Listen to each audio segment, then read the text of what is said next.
একটি ছেলে যার সাথে ছোটবেলায় কিছু অপ্রীতিকর ঘটনা ঘটে যায়, যার ফলে তার লাইফ একদম সাদা কালো হয়ে যায়। সে সবসময় একা একা থাকতো। তবে একদিন তার লাইফে একটি চঞ্চল মেয়ে আসে, যে তার লাইফটিকে রঙিন করে দেয়। তবে তাদের রিলেশনের শেষ পরিণতি দেখলে কথা দিচ্ছি আপনি ইমোশনাল হতে বাধ্য হবেন। গল্পের শুরুতে আমরা কোসে নামের একটি ছেলেকে দেখি যে পিয়ানো বাজাচ্ছিল। খুব অল্প বয়সী সে অনেক দক্ষ পিয়ানিস্ট হয়ে গেছে। পরের সিনে আমরা আবারও কোসেকে দেখি, সে এখন 14 বছরের হয়ে গেছে। সে তার স্কুলে পিয়ানো বাজাচ্ছিল। তখন তার ক্লাসে একটি বেসবল আসে। বেসবলটিকে তার ছোটবেলার বন্ধু সুবাকি হিট করেছিল। সুবাকি বল নিতে এসে দেখে সেই বলটি কোসের মাথায় হিট করেছে। প্রথমে তো সুবাকি বেশ ভয় পেয়ে গিয়েছিল, কিন্তু কোসে তেমন একটি আঘাত না পাওয়ায় সে কিছুটা স্বস্তি পায়। তারা দুজন ভাঙা কাজগুলো পরিষ্কার করতে লাগে। তখন সেখানে তাদের অন্য আরেকটি বন্ধু আসে। তাদের ওই বন্ধুটি তাদের একসাথে কিছু ছবি তুলে নেয় এবং দুজনকে টিস করতে থাকে। তাদের এই বন্ধুটির নাম ছিল রিও ওয়াতারি। ছোটবেলা থেকেই তারা তিনজন বেস্ট ফ্রেন্ড। পরের সিনে আমরা দেখতে পাই কোসে তার ক্লাসের লেকচারে মনোযোগ না দিয়ে সে তার অতীতের কথা ভাবছিল। তার অতীত থেকে জানা যায় পিয়ানো হচ্ছে তার লাইফের সব থেকে গুরুত্বপূর্ণ একটি অংশ। কিন্তু ছোটবেলায় সে একদিন স্টেজে পিয়ানো বাজাতে গিয়ে কোনো একটি কারণে আটকে যায়। তারপর থেকে সে পিয়ানো বাজানো ছেড়ে দিয়েছে। ক্লাসের শেষে সে কিছু মিউজিক নোট শুনছিল। তখন সুবাকি সেখানে এসে তাকে বিরক্ত করতে থাকে। সুবাকি তাকে বাহিরে ঘুরতে যাওয়ার কথা বলে, কারণ সে সবসময় একা থাকতো। কোসের মা ছোটবেলায় মারা গিয়েছে, আর তার বাবা বিজনেসের কাজে সবসময় বাহিরেই থাকে। এই জন্য কোসে বাসায়ও একাই থাকে। সুবাকি কোসেকে বলে, চলো কাল আমরা অডিটোরিয়ামে ঘুরতে যাই। কাল সেখানে একটি মেয়ে ওয়াটারের সাথে দেখা করবে। সেও তোমার মতো একজন মিউজিশিয়ান। মেয়েটি কাল সেখানে তার মিউজিক প্রদর্শন করবে। সুবাকি কোসেকেও তার পিয়ানোর মিউজিকের প্রদর্শন করতে বলে, কিন্তু কোসে মানা করে দেয়। কোসেকে পিয়ানো বাজানোর জন্য কোসের মা তাকে ফোর্স করত। তার মায়ের খুশির জন্য সে পিয়ানো বাজাতো। সে সবসময় অনেক অসুস্থ থাকতো। তার স্বপ্ন ছিল তার ছেলে কোসে যাতে মাস্টার পিয়ানিস্ট হয়। একবার কোসে স্টেজে পিয়ানো বাজাতে গিয়ে ফ্রিজ হয়ে যায়। সে পিয়ানো বাজাতে পারেনি। এই ঘটনার পরের দিনই তার মা মারা যায়। তারপর থেকেই সে পিয়ানো বাজানো ছেড়ে দিয়েছে। পরের দিন সুবাকির কথা রাখতে কোসে অডিটোরিয়ামে যায়, যেখানে একটি মেয়ে ছোট বাচ্চাদের সাথে মিউজিক বাজাচ্ছিল।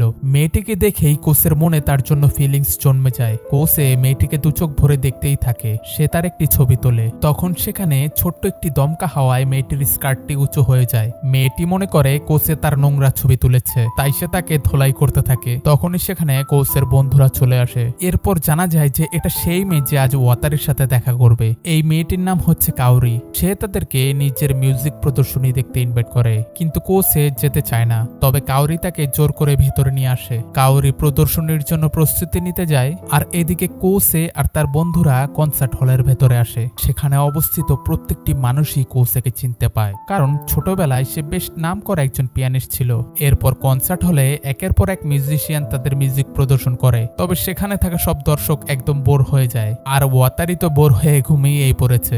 দেখতে দেখতে কাউরিরও নাম্বার চলে আসে। সে স্টেজে পুরো কনফিডেন্সের সাথে আসে। সে ভায়োলিন বাজানো স্টার্ট করে দেয়, আর সেখানে থাকা সব দর্শকেরা তার ভায়োলিনের মিউজিক শুনে একদম চমকে যায়। তার মিউজিক অন্য সব প্রতিযোগিতার মতো ছিল না। সে একই মিউজিককে একটু ভিন্ন ধর্মী টাচের সাথে বাজাচ্ছিল, আর তার মিউজিক প্রদর্শন সকল দর্শনার্থীদের পছন্দ হয়, বিশেষ করে কোসের। কিন্তু জাজেস তাকে কম নাম্বার দেয়, কারণ সে মিউজিকটি নোট ফলো করে বাজায়নি। সে নিজের মন মর্জি মতো বাজিয়েছে।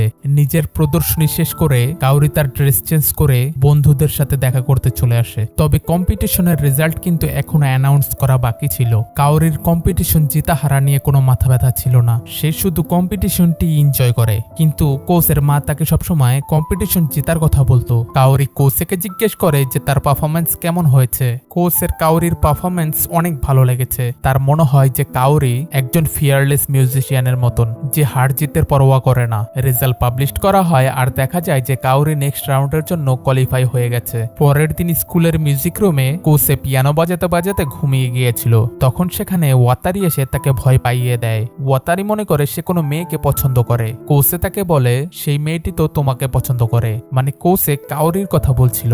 ওয়াতারি বলে এখনো কিছু বলা যায় না। কেননা আমরা এটা কাউরের উপরে ছেড়ে দিই, দেখা যাক সে কাকে পছন্দ করে। আজকে কোসে কিছুটা বিচলিত ছিল, তাই সে তার বন্ধুদের ছাড়াই একা একা বাসায় যাচ্ছিল এবং সে রাস্তাতেও শুধু কাউরির কথাই ভাবছিল।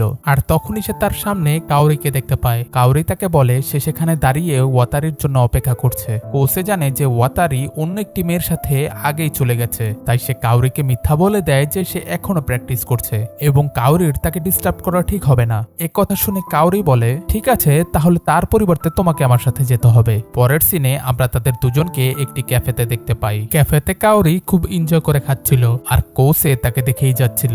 সেখানে দুজন বাচ্চা মেয়ে পিয়ানো বাজাচ্ছিল। কাউরি সেই বাচ্চা দুটির কাছে গিয়ে বলে ওই যে ছেলেটিকে দেখতে পাচ্ছ সে খুব ভালো পিয়ানো বাজায়। মেয়ে দুটো কোসের কাছে এসে পিয়ানো বাজানোর জন্য রিকোয়েস্ট করতে থাকে। কোসে তো প্রথমেই মানা করে দেয়, কিন্তু কাউরির ফোর্স করার কারণে সে রাজি হয়ে যায়। সে পিয়ানো বাজানো শুরু করে দেয় আর সে এত ভালো পিয়ানো বাজাচ্ছিল যে ক্যাফেতে থাকা সবাই মুগ্ধ হয়ে যায়। কিন্তু হঠাৎ কোসের কি যেন হয়ে যায় আর সে পিয়ানো বাজানো থামিয়ে দেয়। এরপর বাহিরে আসার পর কাউরি কোসেকে জিজ্ঞেস করে সে পিয়ানো বাজানো কেন ছেড়ে দিয়েছিল। ছোটবেলায় তো সে পিয়ানো বাজানোর জিনিয়াস ছিল, সে সবচেয়ে কম বয়সে পিয়ানো চ্যাম্পিয়নশিপ জেতার রেকর্ড করেছিল।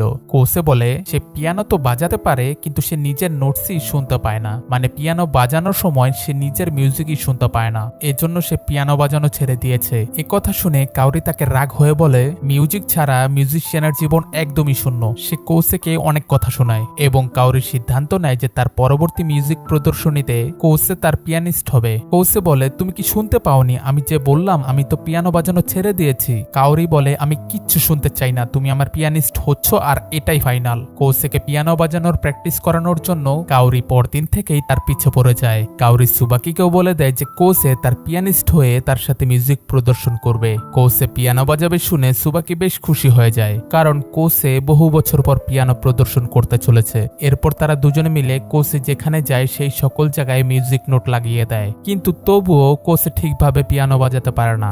একদিন সুবাকি আর কাউরি বাসে করে বাড়ি ফিরছিল, তখন কাউরি বলে তোমার বিহেভিয়ারে মনে হয় তুমি কোসেকে পছন্দ করো। সুবাকি বলে আমি তো শুধু এখন এটাই চাচ্ছি যে কোসে আবারও পিয়ানো বাজানো শুরু করে দেয়। আমরা দুজন ছোটবেলাকার বন্ধু।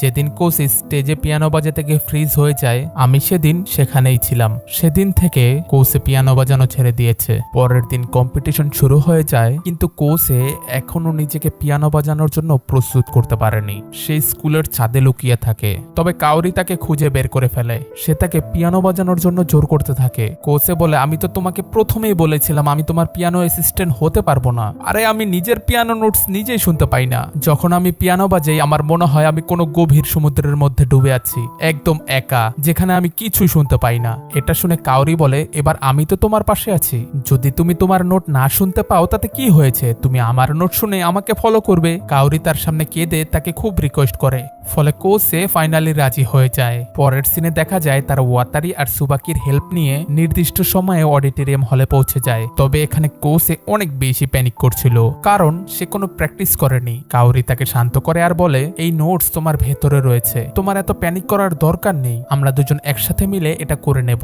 তারা দুজন স্টেজে আসার পর কোসেকে কাউরির সাথে দেখে অডিয়েন্সদের সাথে সাথে জাজেসরাও বেশ অবাক হয়ে যায়। প্রথমত কোসে 3 বছর ধরে মিউজিক থেকে দূরে ছিল, আর দ্বিতীয়ত দুজনের অদ্ভুত জুটি, যেদিকে কাউরি কম্পোজিশনকে অমান্য করে নিজের মতো করে মিউজিক বাজায় আর তার সাথে কোসে যে কিনা কম্পোজিশনের নোট একদম অ্যাকুরেট বাজায়। তাদের স্টার্টিং বেশ ভালোই হয়। কোসে তার নোট শুনতে পাচ্ছিল, কিন্তু হঠাৎ অডিয়েন্সের মাঝে কোসে তার মাকে দেখতে পায়। তাকে দেখার পরই মিউজিক শিট থেকে সকল নোট গায়েব হতে থাকে আর কোসে গভীর সমুদ্রে চলে যায়, যেখানে সে নোট শুনতে পাচ্ছিল না। আর এখান থেকেই দুজনের মিউজিকের তালমিল নষ্ট হয়ে যায়। কোসে খুব জোরে জোরে পিয়ানোর বোতামগুলো চাপছিল, কিন্তু তবুও সে তার মিউজিকের নোট শুনতে পাচ্ছিল না, আর এজন্য তাদের পারফরমেন্সও খারাপ হতে থাকে। আর এসব দেখে অডিয়েন্সের সাথে সাথে জাজেসও বেশ কনফিউজড হয়ে যায়, কারণ এটা হচ্ছে সেই কোসে যে তার লাইফে একটি নোটও ভুল বাজায়নি। আজ তার আবার কি হয়ে গেল? এদিকে বেচারা কোসে হার মেনে থেমেই যায়। তাকে দেখে কাউরিও থেমে যায়। কাউরি বলে আমি বলেছিলাম না যে আমি তোমার পাশেই থাকবো?